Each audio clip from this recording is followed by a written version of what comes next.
दोन लहान मुलं शांत झोपली होती. आईने हळूच त्यांना पांघरून घातलं आणि स्वतःचा फोन उघडला. स्क्रीनवर एक फोटो होता, तिचा नवरा, पण तिच्यासोबत नाही, त्याच्या शेजारी दुसरी स्त्री. दोघं हसत होते, जवळ बसलेले. 8 वर्षाचा संसार, 2 मुलं, आणि तरीही मिस यू कोणा दुसऱ्यासाठी. त्या क्षणी ती बायको म्हणून तुटली, पण आई म्हणून उभी राहिली. ती बायको म्हणून हरली, पण आई म्हणून अजून लढत होती. लग्नाला 8 वर्ष झाली होती. सुरुवातीला त्यांचा संसार खूप छान होता. मोठं घर नव्हतं, पण मन मोठं होतं.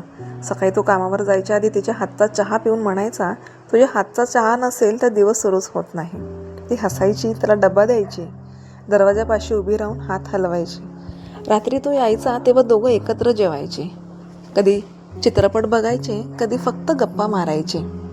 पहिलं बाळ झालं तेव्हा तो हॉस्पिटलमध्ये तिचा हात धरून उभा होता. डोळ्यात पाणी होतं त्याच्या.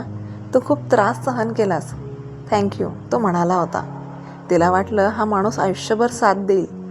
2 वर्षांनी दुसरं बाळ झालं. घरात धावपळ वाढली, जबाबदाऱ्या वाढल्या, पण प्रेम होतं. हळूहळू मात्र काहीतरी बदलायला लागलं. तो उशिरा घरी यायला लागला. ऑफिसमध्ये काम आहे एवढंच उत्तर. फोन सतत हातात, स्क्रीनवर पासवर्ड. ती जवळ गेली की तो फोन उलटा ठेवायचा. ती सुरुवातीला काही बोलली नाही. स्वतःलाच म्हणाली कामाचा ताण असेल, पण त्याचं हसणं कमी झालं, चिडचिड वाढली. एक दिवस ती म्हणाली, आजकाल तू खूप बदललायस. तो लगेच चिडून म्हणाला, तुला नेहमीच तक्रार असते. ती शांत झाली. तिच्या मनात शंका होती, पण विश्वास अजूनही जास्त होता. एक दिवस घर साफ करताना तिला कपाटाच्या मागे एक जुना फोन सापडला. तो त्याचा होता. तिने तो चालू केला. हात थरथरत होते. फोन उघडला आणि मेसेजेस दिसले. मिस यू, काल तुझ्यासोबत खूप छान वाटलं. तू नसलीस तर मला राहवत नाही. तिचं डोकंच फिरलं. त्या मेसेजमध्ये फोटो होते. कॉफी शॉपमध्ये बसलेले दोघं, हसताना, जवळ बसलेले. ती खाली बसली. तिला श्वास घ्यायला जड झालं. इतक्यात मुलं शाळेतून आली. ती पटकन उठली, डोळे पुसले, नेहमीसारखी वागली. रात्री तो घरी आला. मुलांनी धावत जाऊन मिठी मारली, बाबा. तो हसला, त्यांना उचललं. ती मात्र दूर उभी राहून बघत होती. जेवण झाल्यावर तिने शांतपणे फोन त्याच्या समोर ठेवला. तो घाबरला. हे काय आहे? ती शांत आवाजात म्हणाली.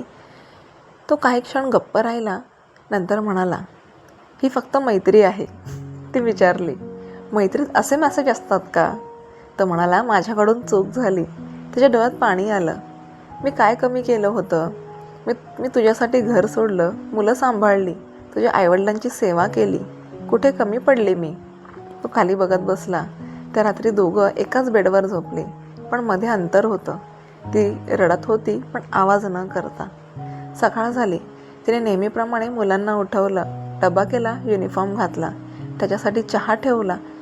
तो टेबलवर बसला होता. दोघांमध्ये शब्द नव्हते. आता ते एकाच घरात राहतात, मुलांसाठी बोलतात, हसतातही कधी कधी, पण मनातून ते दूर गेले आहेत. रात्री लाईट बंद झाल्यावर दोघेही जागे असतात, पण एकमेकांकडे वळत नाहीत. विश्वास एकदा तुटला की तो परत जुळतो, पण त्यावरची भेग कायम दिसत राहते. आता त्यांचा संसार चालू आहे, घर आहे, मुलं आहेत, जबाबदाऱ्या आहेत, पण नवरा बायकोचं नातं ते अजूनही त्याच घरात आहे, पण परक्यांसारखं. धोका देणं सोपं असतं, पण त्याचे परिणाम आयुष्यभर साथ देतात. जर तुम्हीही विश्वासाला महत्त्व देता तर हा व्हिडिओ लाईक करा आणि आपलं मत कमेंटमध्ये नक्की सांगा आणि आपल्या प्रेमी कथा चॅनलला सबस्क्राईब करा. पुन्हा भेटूया का नवीन कथेसोबत. श्री स्वामी समर्थ.